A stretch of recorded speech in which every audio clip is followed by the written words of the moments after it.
Uh, Good afternoon, everyone. Today we will have an experiment using Databricks. So you might remember in the last class we talked about different deployments and different models of cloud computing.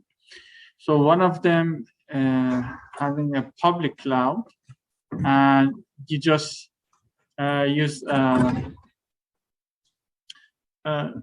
software as a service, or SaaS. Having said that, please go to your model from week 6, download the CSV files and also the Jupyter Notebook that I posted. So just click and download one by one.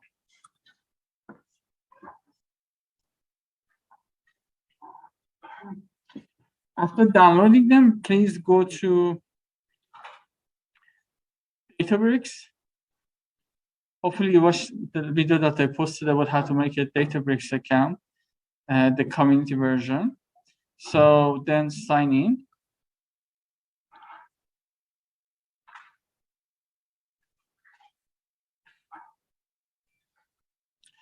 After signing in, on the left side, there's a section. The name is compute. Please go there and hit click cluster and just make a new cluster with any arbitrary name that you want. Leave everything as default and then hit create cluster. So basically just pick a name. So for me, I already created my cluster before the class. So next to my cluster name, there is a green circle. For you might be it's still loading. So I give you a couple of minutes so you can have a loaded cluster.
So basically, with cluster is similar to having a name node and data node ready for your from your local instance, which you might remember we run DFS, and then we ran yarn. So you might remember the previous example for the local installation. So we uploaded some files from local computer into DFS, or Hadoop distributed file system. Then we ran Jupyter Notebook on top of our cluster. So we do actually something similar, but much easier. First, go to data. So when you click on data on the left side, this pops up. Click on create table, and to your downloaded files. So I select Apple Stack, for example, drag and drop on the here, and that's enough. So if you look at down, this is the address of Apple Stack. For me, it's -1 because I already have another copy on my system. So for you, it might be just applestock.csv. And you can do the same, for example, for contains null.csv, drag drop.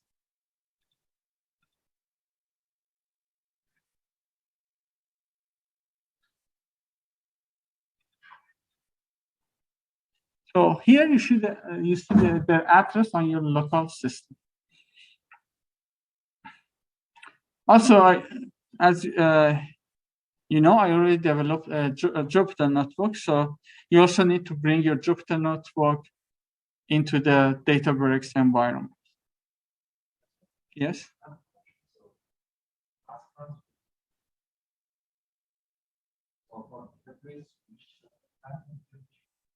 No, no platform. So but in the page that asks for platform, under, you see that there is a link for community edition. You should select the community edition. So let me show you if you have it ready there.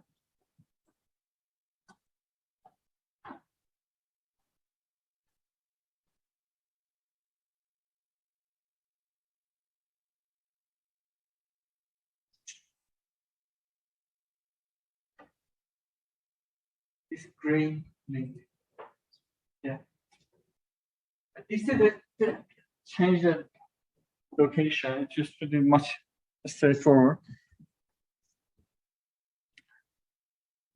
Okay, so next step, bringing the workflow. So click on workspace in users, and you can find your username. So let me show you again. On here, click on workspace and select user, then select the email address that you created. So after that, on the most right side, select import and just drag and drop your Jupyter notebook.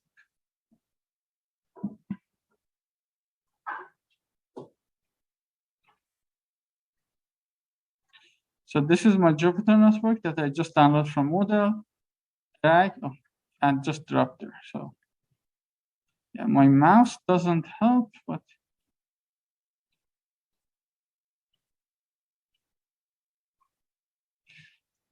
then select import, and you import your SQL Jupyter notebook. For me, parenthesis 1 because I already have another one. If I want to find my SQL practice Jupyter notebook, I go to workspace, and under my user ID, I can find SQL practice.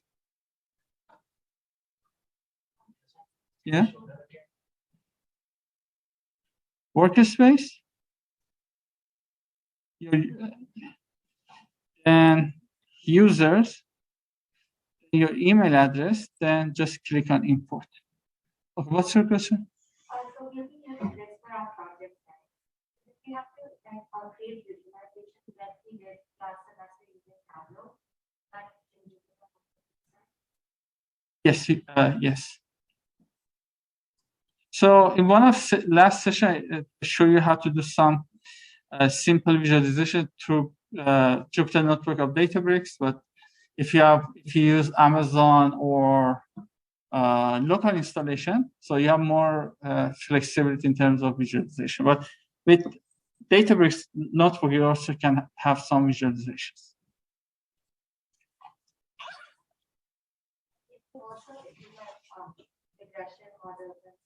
Yes, yes.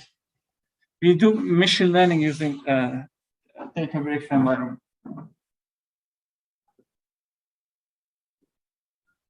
but is not as good as pure Python.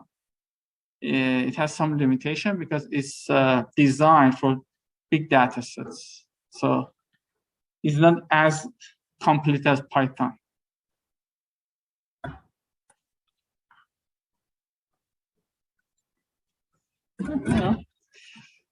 Okay, so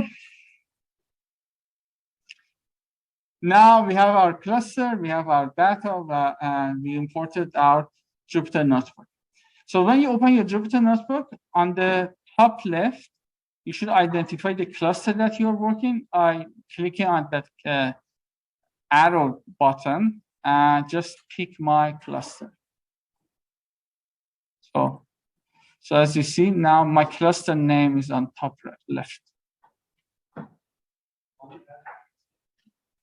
In the compute, you should create first.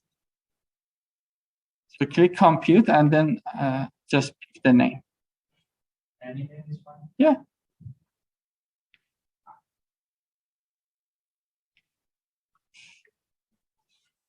So here we basically run some SQL-like commands through PySpark environment. You also use Python commands together with those SQL-like commands, and you can see it gives you good power on data management or data preparation. Like in some of the sections, we do, let's say, take care of the empty cells, or we do imputation. So first command, dbutils.fs.ls. And as you see, I identify a folder address. That's a folder on my Databricks Hadoop. With .ls, I'm just saying that list all of the files within that folder. So I have much files. My files are much more than you. You might have just a few files, but later on when you add more files, when you list them, you will see more files names. So for you, you might see 2 or 3 names here at most.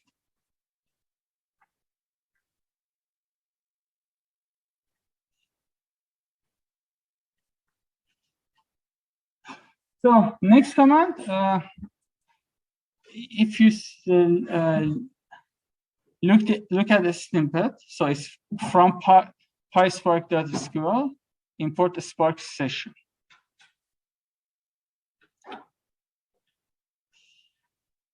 So, and then look at the next block. I'm just saying that Spark is equal Spark session dot builder application basic dot get or create. Basically, here I'm just identifying an application name, and I assign it to a Spark variable. So you might remember I talked about different data node and name node configuration for Hadoop. So sometimes you just run one application over your cluster. So many times you might have several applications running on your cluster. If you want to manage their progress and see how they go through into several steps, it's better to have an application name. So with application name, you can just take care of their progress.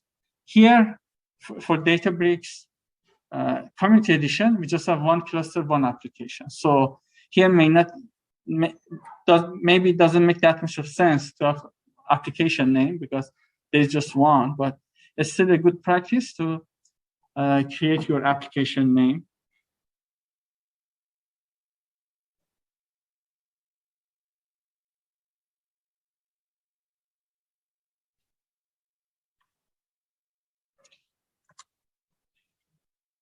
So here I'm just want to print the address of my current working directory. So get CWD does that.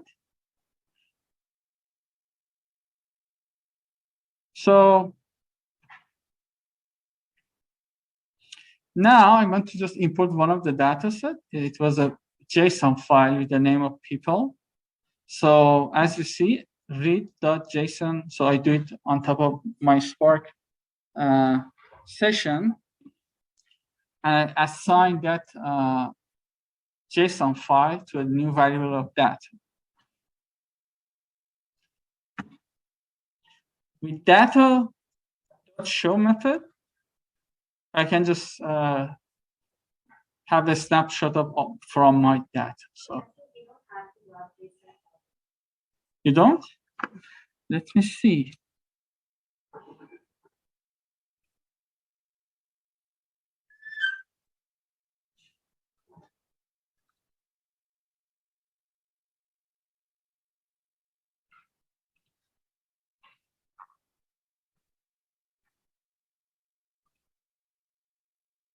You're very right. So let me just upload it. Thank you very much for letting me know.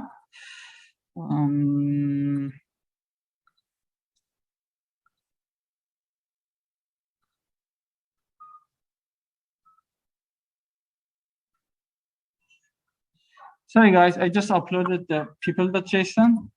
Please download and upload into your Databricks account. This is the name of file that I just missed. I give it a few minutes. So just as a practice, you go to data, then you click on create table, and just you drag and drop people.json onto this box. Also, wait a little bit more because if in case you want to add some comments on some of the blocks, you will be able.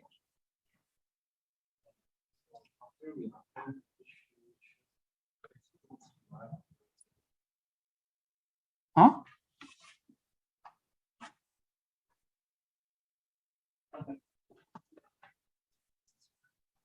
Yes. No, that's it. Just go to your Jupyter. So, you know how in the Python 3 notebook, once we close it, we have to run all commands again. So in this as well, do we have to start from the beginning? It used to be, yeah. I'm not sure because it has some updates, but it used to run. You used to write.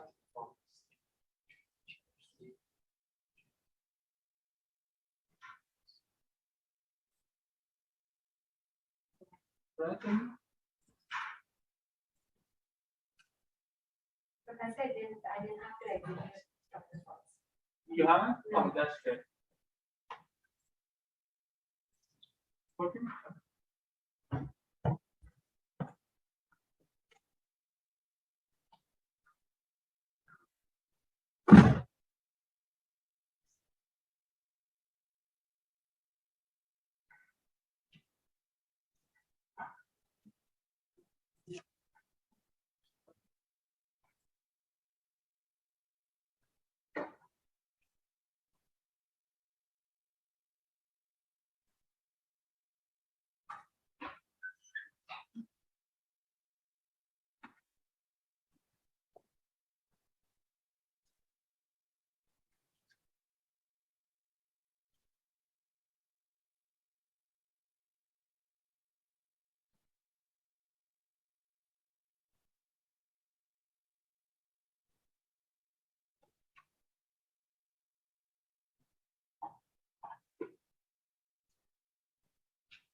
Hmm?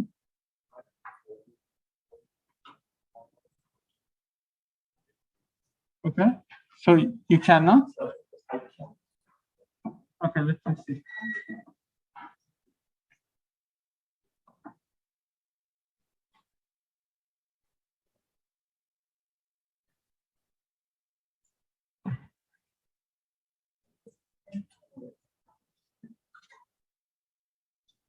Oh.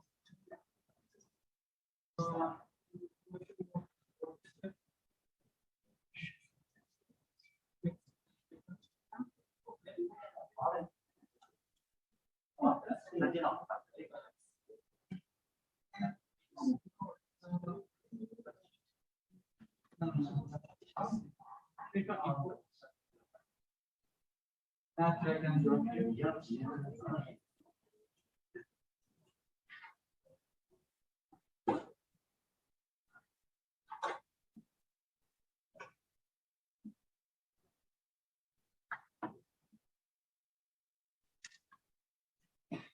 Okay, so with print schema, you can see your column types. So data.print schema, here you see that I have two columns, age and name. Age is a long integer, name is string, and nullables means that you can have null values in your source. Data columns, you can just get your list of your column names. And with describe method, you can just see that again, another way of seeing the types of your column data in your data set.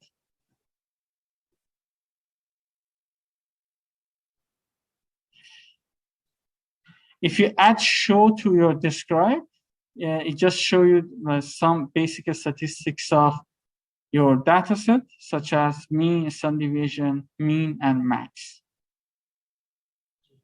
Both of them are numeric, so you see such a parameters for each of them.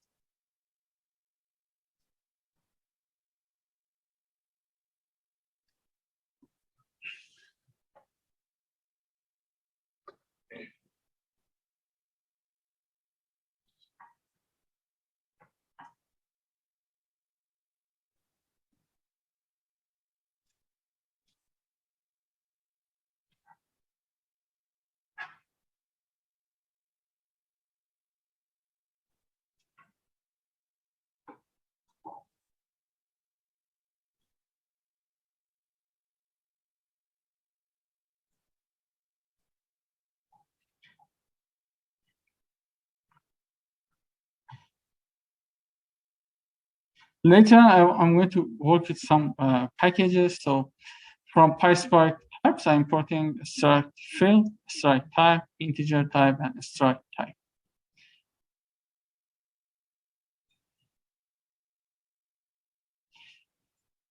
So why? So as you saw, I imported data, and here, when I print a schema, my PySpark have a good guess about my data type, but I also can identify the structure of my columns from the entry. So having said that, I want to say, okay, the way that you read data is as consider age column as integer. True here means let it has null cells. Also, I'm going to have a name column, which is a string, and also it could have null values.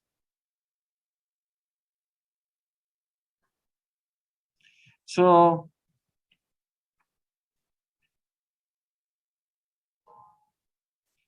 with the struct type, I basically create that structure. So look at the next one. I said Spark read.json. I identified the address, which I found from here. So here you see the address of my files.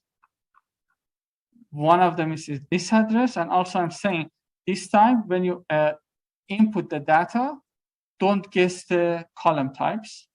Use the df under struct, which is the structure that I already defined. So next time when I print the schema or the structure of my columns, these are exactly like what I already defined with struct type comment. I give you a few minutes in case you need to add some comments, and also if you have some questions, you can ask.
Well, let's have some Python-like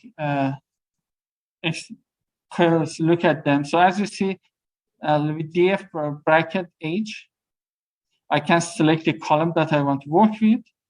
With the type, I'm just printing the type. So as you see, the PySpark SQL column.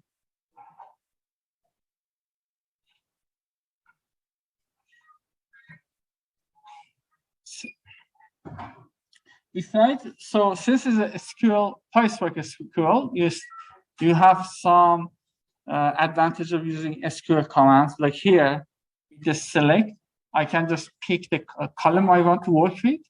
And with the dot show method, I want to show column of the data table that I select.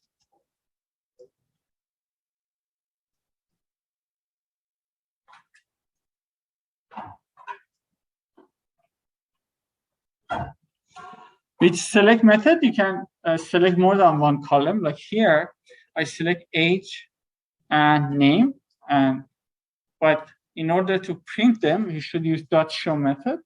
So you can just print the two columns of the data set that I selected.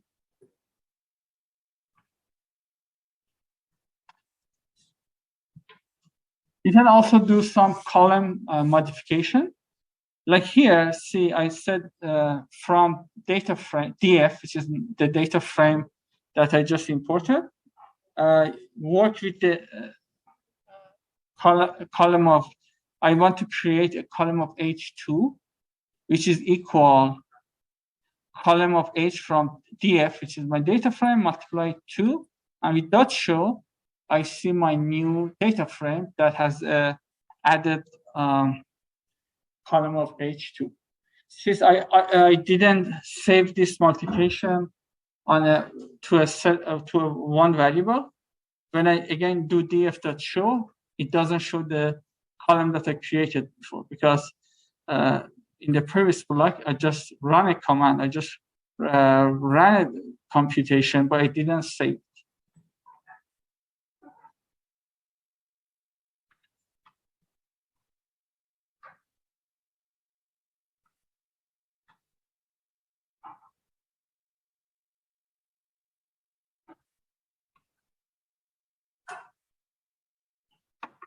There's another command like column rename. So which column, take the column and rename. So it takes column age and rename it to age 1. And with dot show, I'm just showing my new data frame, which one of its column is renamed. Again, let me wait a little, 1 or 2 minutes. So in case you have questions or you want to add some comment on your blocks, you have time.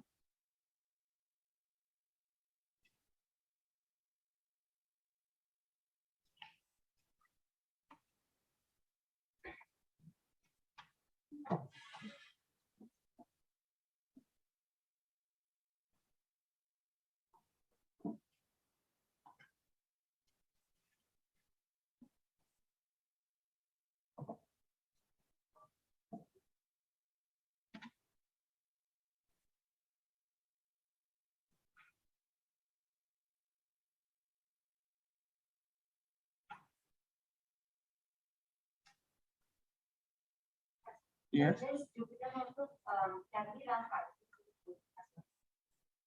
Yes, actually the PySpark, but it's very similar to Python 3, not Python 2. But not all of those, just some of them that are compatible with PySpark. So if you want to check which commands you want to run, I think the best way is just Google for Apache PySpark documentation.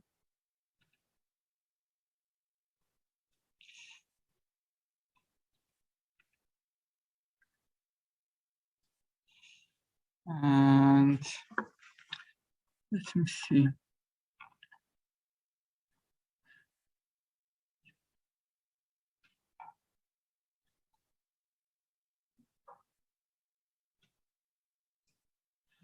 Actually, I see even they use some Python 2.7 commands. It might be possible, but I haven't tried before.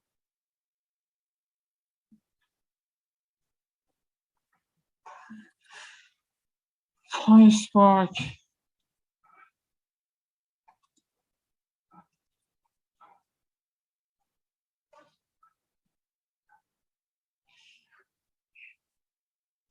So for your project, just Google PySpark MLlib. It's machine learning-based commands within Python. And on the left side, you can see maybe if you want to do some basic statistics and how to use Python, or you're working with the data pipelines like clustering, regression, all of them are here. So this is the best documentation. Even they provide some examples that you can just copy and paste for your project. Maybe then you have to modify some parts. So for finding the whole list of the commands, I think the best way is just Apache Spark documentation, which just search for PySpark MLlib.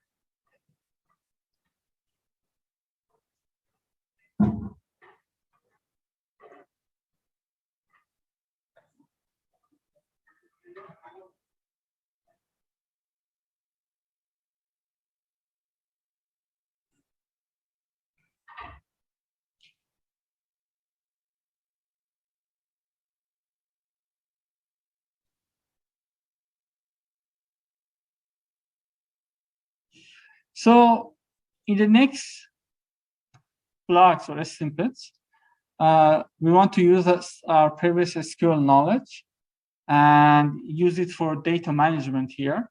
In order to use SQL commands within PySpark notebook, you need to register a mask and apply it over your data. After that, you can just simply use SQL commands and do your modification. So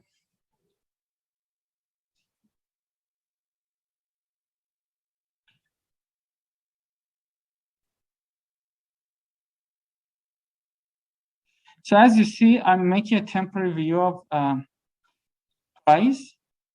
This is an arbitrary name. This is basically a SQL mask that I want to apply over my data. So whenever I type guys, PySpark think this is a SQL-like data frame. For example, here, look, I said from Spark SQL, select a star from guys. So you might even select star means just select everything. So it's a SQL command. And with dot show, I see all of my table.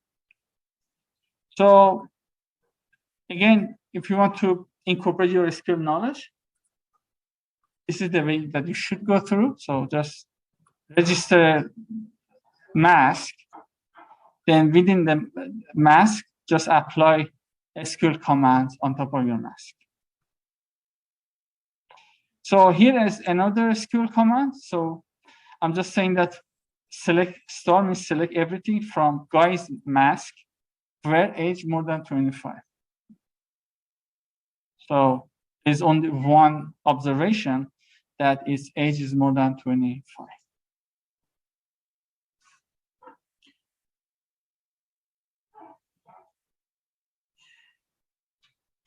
Okay, so let's work with another data set. This is some observations for Apple stock from Yahoo Finance. I'm just importing that CSV file into my environment. With print schema, I can get the characteristics of my column. With dot show, I'm just showing my observation. So it has a date variable, open price, high price, low price, close price, volume, and also adjusted close price.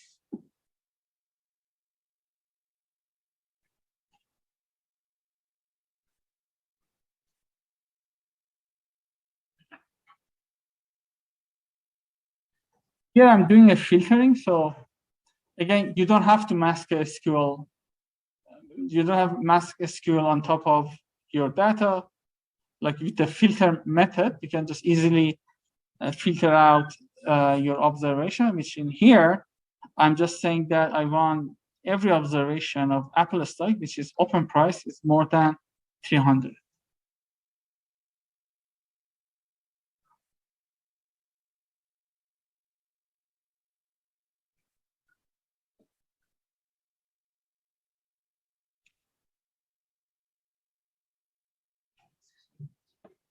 Huh?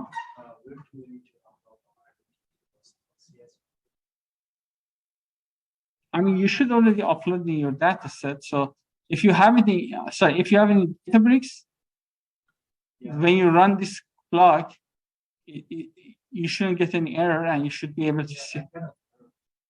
So probably you haven't uploaded.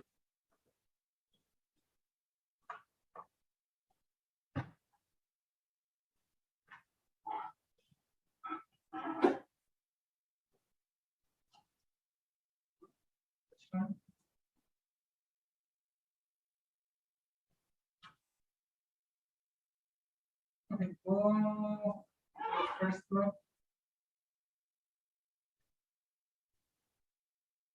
Just do a list of your files. No, it's not correct. You haven't uploaded Apple stuff. Go to data table, data create table. Yeah.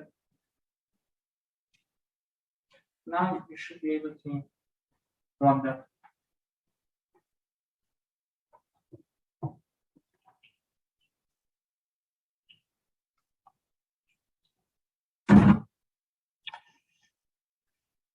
Okay, where was the?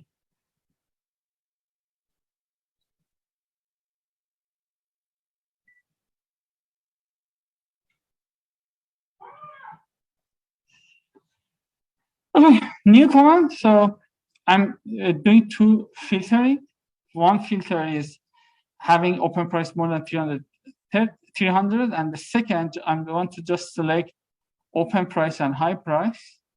With the dot show method, I'm just showing the result of my filtering. So I had two steps of filtering. One is just observation, and the one, the columns that I want to work.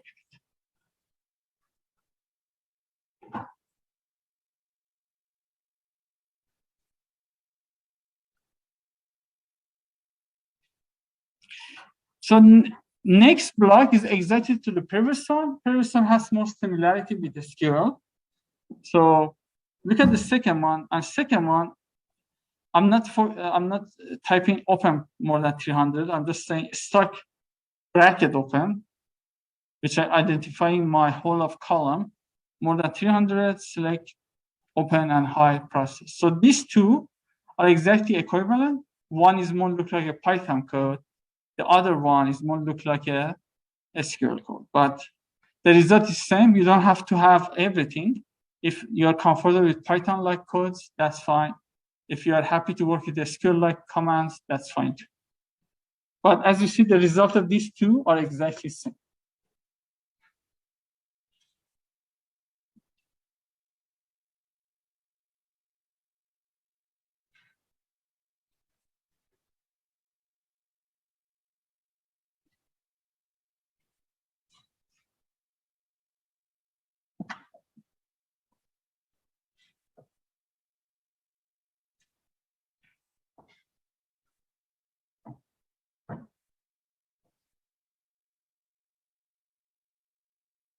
Again, if you're doing individual project, you can just use Databricks. As you see, you drag and drop your data, you drag and drop a Jupyter notebook, and then you can modify the Jupyter notebook based on your own project, or you can create from scratch. Both are fine.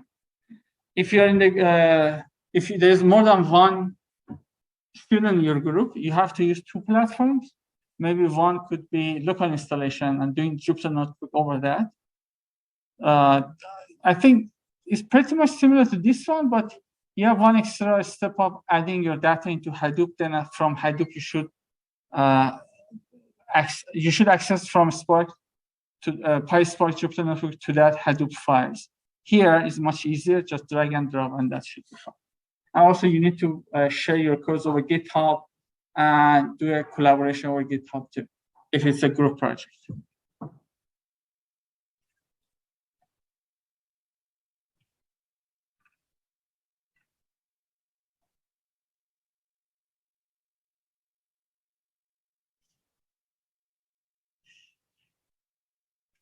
So these are, again,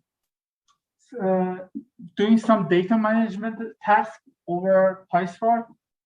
You may or may not have to do all of them in your project. Maybe you just have to, maybe you even don't need them, but these are some good practices. So in the next command, I'm just showing you how to use and or command. So I want to have multiple conditions, and please review the interpretation of and or conditions. For example, here I'm just saying that filter out stock, which open price more than 200, and at the same time, open price should be less than 300. So it just means open price between 200 and 300. Or any open price more than 400. So whatever you see here is either between 200 or 300 or more than 400. Is equivalent to or condition, and I think add condition is pretty straightforward. So or condition is just one straight line.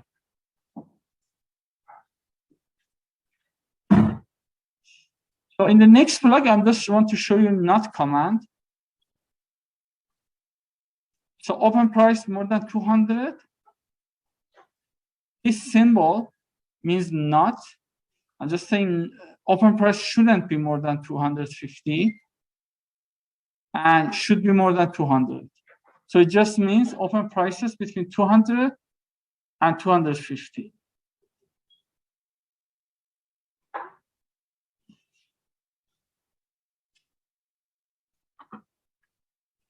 So next symbol is equality. I just want to select observation that is open price is exactly equal to 211.75.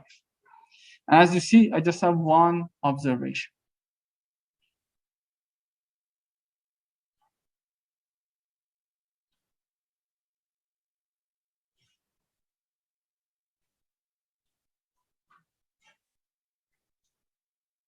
Okay, I give you some time if you need to put some comments for the and or equality conditions or not condition, then I go to the next block.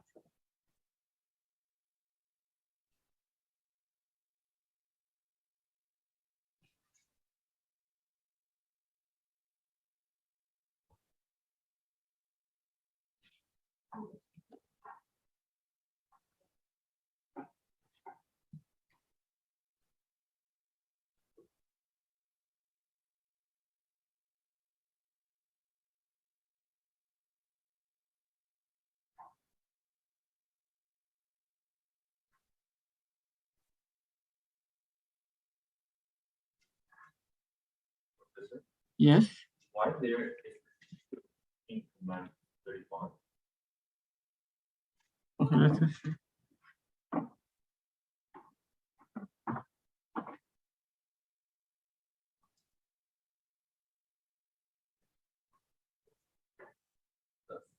It is not.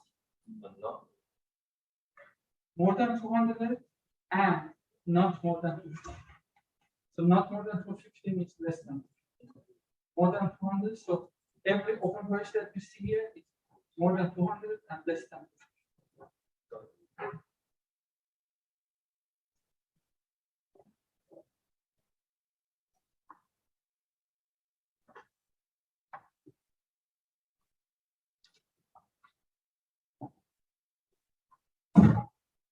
Okay, this symbol here means not.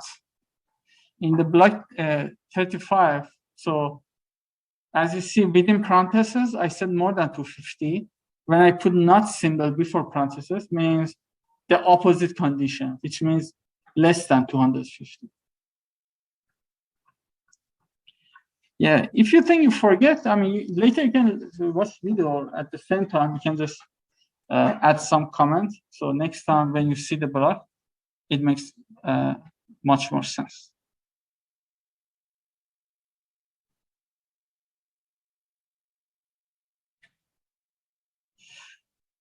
Okay, so next time with the collect, instead of printing my result, I can just make a list. So my list is my result, and when I put my result here, you see the my observations are formatted into a list.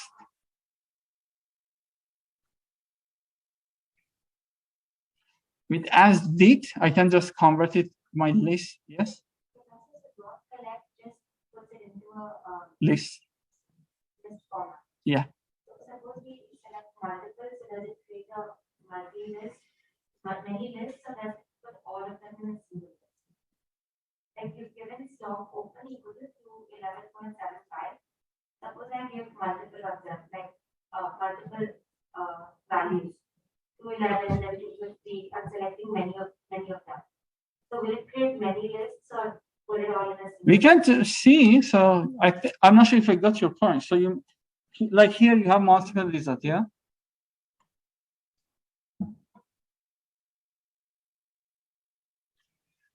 Okay, look. So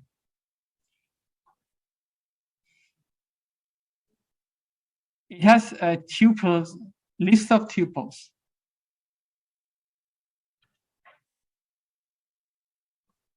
Outcome is still list, but each value of observations is just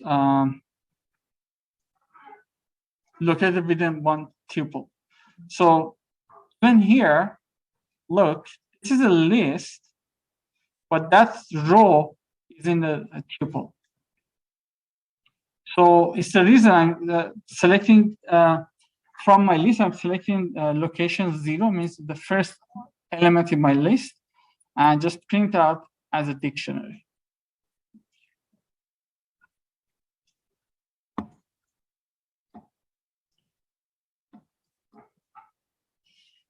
And similar to dictionary, if you use its key, you can get the value. So from this dictionary, I want to pick the key of volume. This is key of volume, and the associated value is in front. Okay, so next I want to import a data frame or table with some null values, and then I treat the null values. So is there anyone remember the Apple credit card example I showed you last semester? It was a gender bias, right? So Steve Wozniak, which was the founder of Apple, he was the brain behind the foundation of Apple, and he and his wife applied for a credit card. His value was much more than his wife. Yeah, so he accused Apple for being gender biased. There's several reasons, but one reason could be you don't have enough observation for females. So when you train your model, your model maybe just train over male observation, and it doesn't have enough training over female. So it might make more error for the female observation. So given that it's not the only reason, but we try to avoid dropping observation when there is empty cells.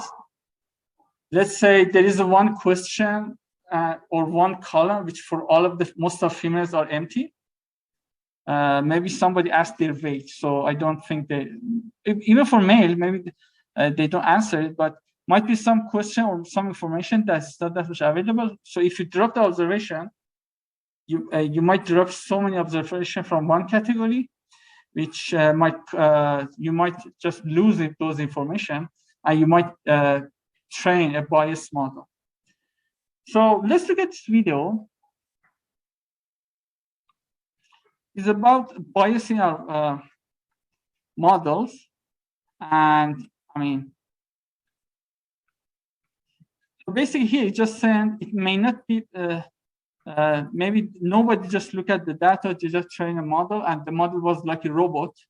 So garbage in, garbage out. So in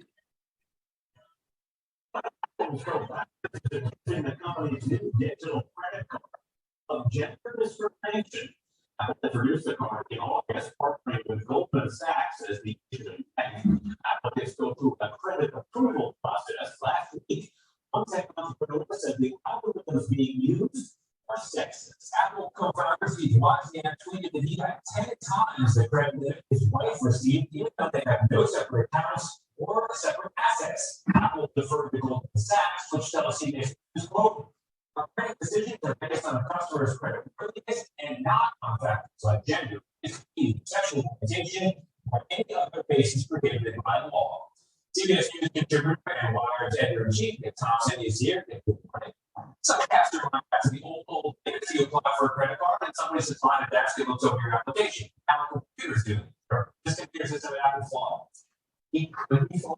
It could be biased. One of the big problems of our time right now is that biases are very hard to pick out because they're built into really complex algorithmic systems. In this particular case, there's another explanation, right? Steve Wozniak is one of the founders of Apple, and he said, "You want us money?" And so, if you make a ton of money, and your wife doesn't, and you apply for separate cards, you might get different credit limits. If your credit limit is based on your credit score, Apple cards require different accounts. So, he's applying for a different account. There's an easy explanation. That doesn't mean the system is biased. It doesn't mean it's a great agreement. It's just the data we have right now is not the most intelligent. Can you make algorithms more transparent? Is that possible? It's very, very hard. Because part of the nature of artificial intelligence is that the computer is making decisions that the human doesn't make. So for a lot of bad algorithms, you just say, optimize for X, optimize for Y. So, for example, in credit approvals, you might say, look at all the and optimize your system that minimizes defaults. And you don't know what goes into that. You're saying some of these companies don't even know how their own algorithms work. They know what the algorithms are trying to do. They don't know exactly how the algorithm is getting there. So you can try to audit it. You can try to break it apart. You can look at different factors, take different inputs, but it is a complicated process. It's one of the most interesting questions of our time. How do we get justice in a system where we don't know how the algorithms are working? For it because it's not that old manager case decision. It's now a machine that doesn't have the biases needed, but if the biases are built in, it's a programmer put there. Like you're still in data. Okay. One of the reasons why when this story broke, I was a little skeptical, is that probably the system is set up to do what I said before, right? To minimize defaults. And the system that's set to minimize defaults is not going to give more than 20 times the credit. It will have a tiny difference based on historical data. I would expect it would be more responsible. So this sounds like the outcome we're seeing is probably connected to the very high income of the tech understanding. So there's a big problem. I think this story is probably not the best example of a huge issue. So as you see, he's talking about several things. One, first of all, it was ambiguous because many machine learning algorithms are black box. There is some white box algorithms. So is there any more, remember an example of white box algorithm, which is very transparent and you can see what is going on?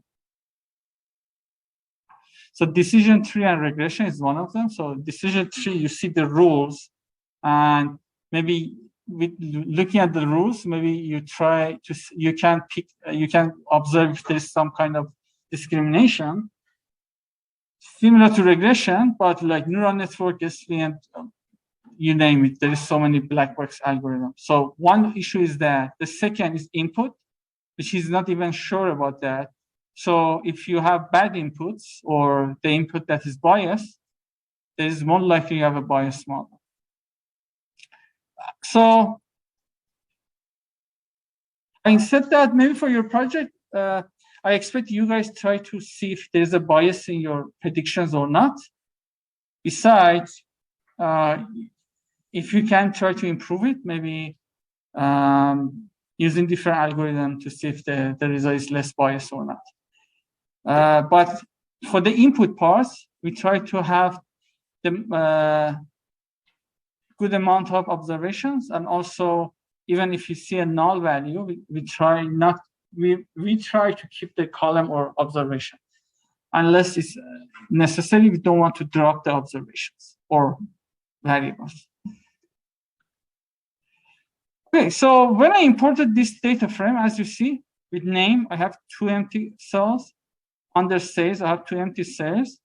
When I drop, I just have 1 observation because 3 of them are knocked down. So the next block, I set threshold of 2. So we want to keep observations until there is more than 2 null. So just one of the rows has 2 nulls. So now we just drop one of the observations.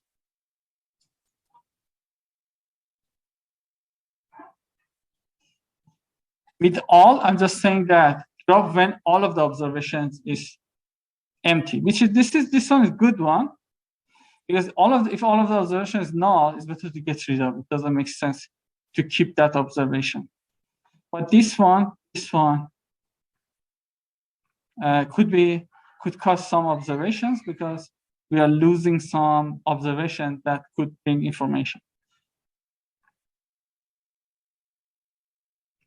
With subset method, with subset specification, you can just drop observation that has null for a specific column. For example, here, you're just looking at the sales and drop observations that has null value under that column. So first one has a null, but it's not under sales, so it kept this observation.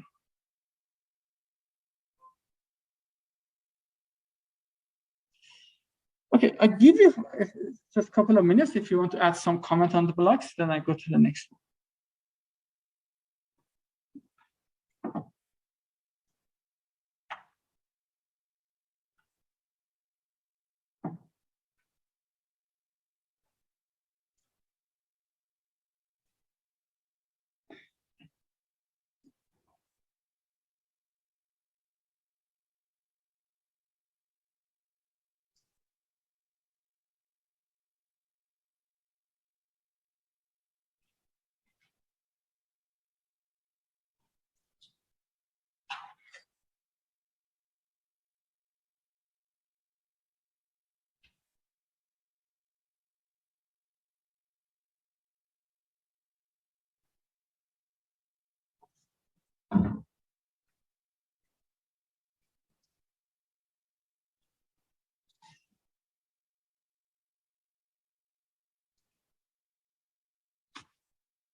So look at the next snippet or block. So I'm just saying that I'm using new method na.fill just for imputation. I'm just saying whenever you see empty cell, impute with unknown. So unknown is a character. So it's just looking at a categorical or string column. Whenever there is a null, it imputes with unknown. So look at my data on the name. I have string values. So and it used to be 2 null. Now it's imputed with unknown. And you guys might remember how to take care of a string column, right? So let's say later on I want to use a machine learning algorithm and work on this table. How should I work with the name column? You might remember one of the ways is just creating dummy variables.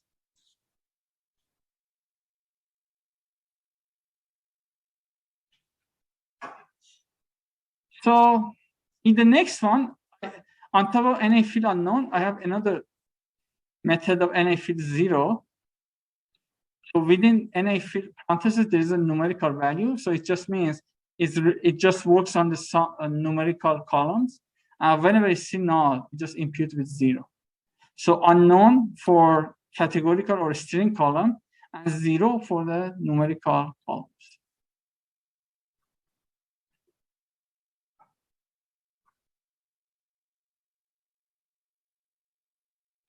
If you have several columns and you just want to imputation on some certain column, similar to before, you should select some columns.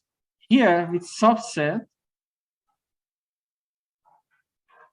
you can focus on the columns that you want to work with.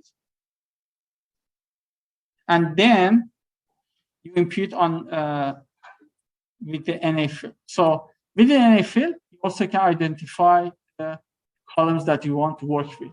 So you don't have to work with all of the columns, just the columns that you need to process.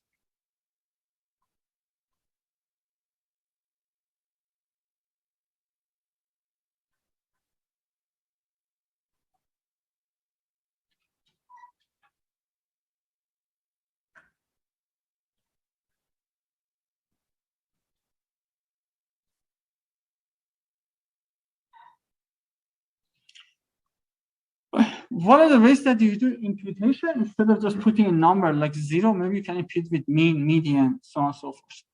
So as you see here, I'm from SQL function, I'm importing mean. Again, you don't have to import mean from SQL command package. You can also use Python one. But as you see, I'm just saying that pick the sales column, calculate its mean.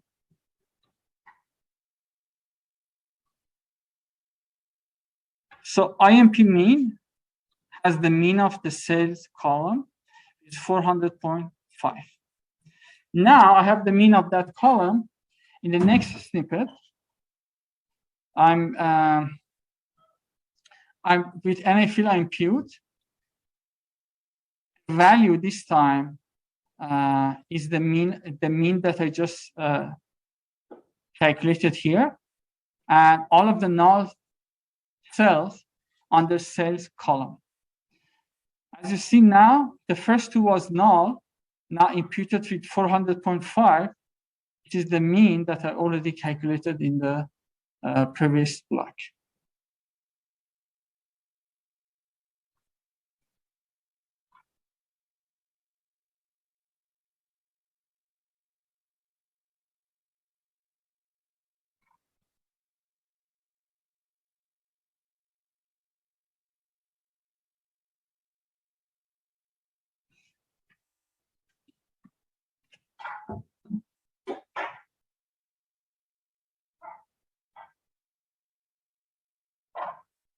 So anyone can answer my question. I have a question. Do you think imputing with mean or median, which one you pick and what's the reason?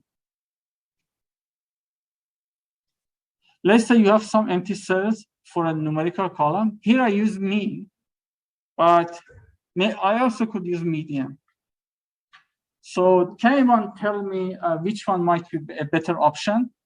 Would you like to impute with mean or median? So let's say you have a numerical column which has some empty cells. So we want to impute it because we don't want to drop the associated observation. So would you impute with mean or median? Mean? Why?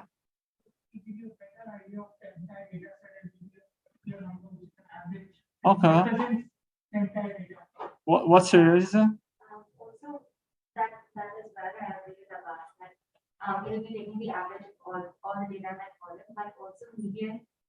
You can also not have a median in some data. Like it has to be the exact middle value. Right? So sometimes that can throw you off if you have outliers in your data. So if I have like most of my data, if I have 11 columns, and the first 10 are values between 1 to 10, and the 11th column is like 120. So that's like an outlier, and the median can be affected by that. Okay, so let's look at the example on the board. I just want to oversimplify it. So let's say these are my observations. I have, let's say I have an age column. These are my ages, 10, null. This we just write null.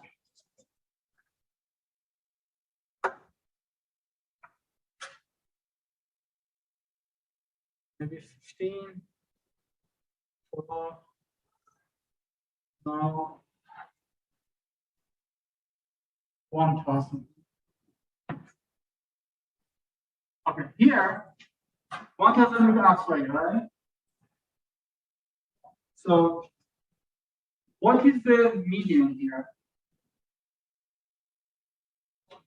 I mean, the mean will get affected. Yeah. Yeah, sorry. But no. I think your question could be right. Maybe it's first to take care of outliers, then you impute. That could be okay. But look at here. So my median is somewhere between maybe 10, 12. If I order them, something between 12 and 15, 13, maybe 13.5 is my median. It could make sense because it's median of teenagers. But let's say if I calculate the mean, so 1,025, 37 divided by 4, 51. Okay. So if I want to impute with, this is imputation with median, 259 is imputation with mean. So, but before that, if you take care of outliers, maybe you drop this observation, you can find that maybe there's a typo, so it's actually 10. So if you take care of it first, both of them should be very close. But if you want to do imputation first, I'd rather to do median. Or maybe let's just stay with median, so you don't need to worry if you did take care of outliers or not.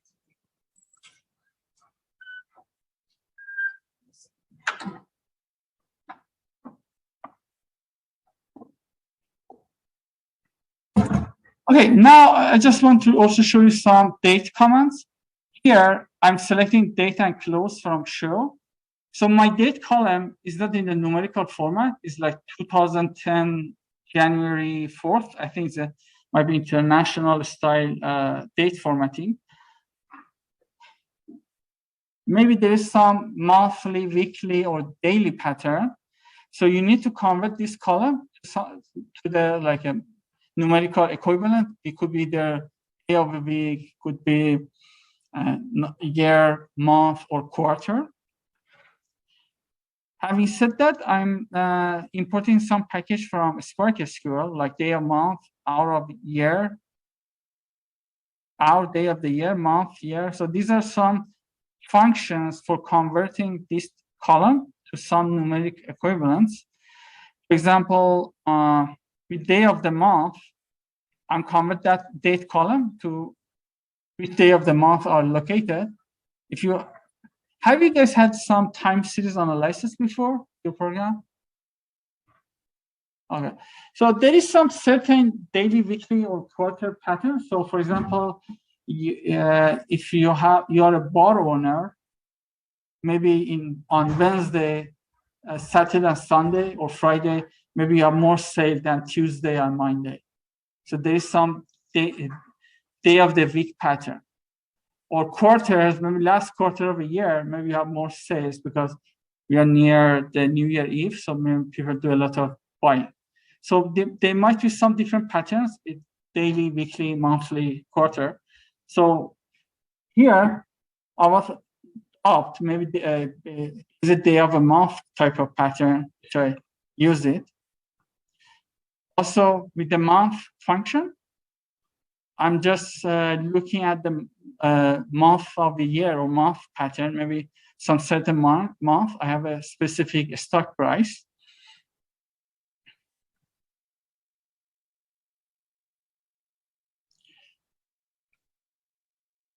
So also here, I convert this date column to year. So I pick the year value. So I'm just saying that I work with the column of year.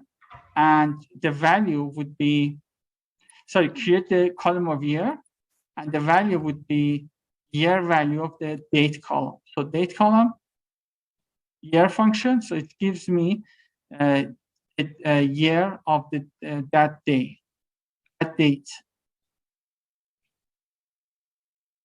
I'll give you a couple of minutes if you want to add some comments. So I go to the next block then.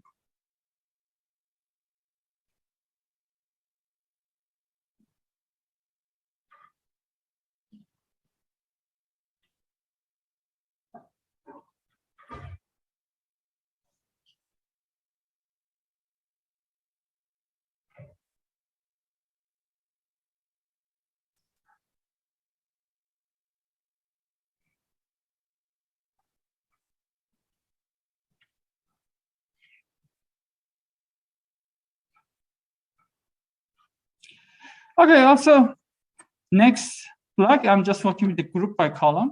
I'm just saying that look at its year and calculate the mean values. So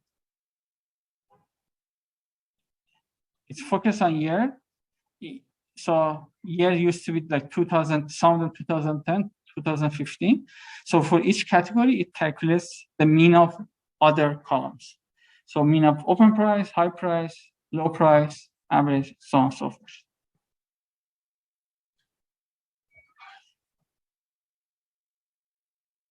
Next block is just pretty much look like previous one, but instead of having all the columns, I'm just selecting column of year and close. And for me, that might be enough.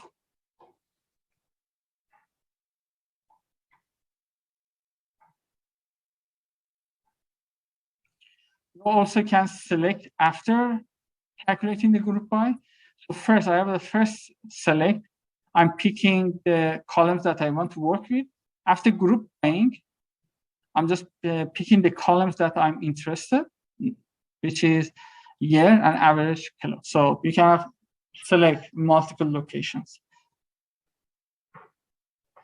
So if you are not happy with the average parenthesis close, look at the next block. So I'm using bit column rename. I'm just saying pick this column, which is average parenthesis close, and convert the name to average annual close price. So for me, it's more intuitive. Yeah, almost we ran out of time, but just let me quickly go to other ones. So under my average annual close price, there's so many digit numbers. I want to just have 2 digits. So I'm using the format number function. I'm just saying that this is the column that I want to work with, but I just have 2 digits after comma.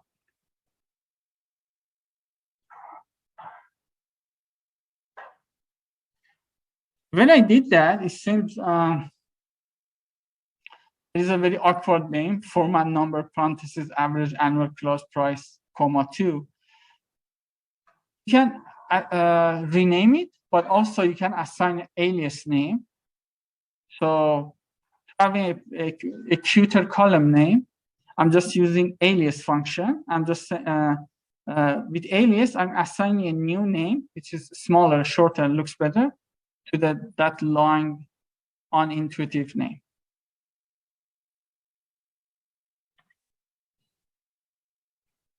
And you can select it. Okay. The last one is for deletion. So with DB utils FSRM, RM stands for remove. I'm just identify the file that I want to get rid of it. So unless you are not, you don't want some of the files that you upload on Databricks, you can just delete them. I put the people, but let me find. I think I want to select, drop a new name. So I'm picking this name here from my list command. And here, instead of people.json, I'm going to the Apple Stock -1.csv. So any name that you're not interested, shift enter, and you just delete that file. Okay, that's for today. Thank you very much. In the next few weeks, we have some more experiment through database Jupyter Notebook. So we go for everything from data preparation up to like modeling using MLlib, Apache Spark MLlib, and also we focus on predictive performance or accuracy of our predictions too. But again, PySpark doesn't have all the Python function, but it has enough good number of functions to help you to run your project. I strongly recommend to search for PySpark MLlib. Go here, and you can see all of the machine learning based functions in here.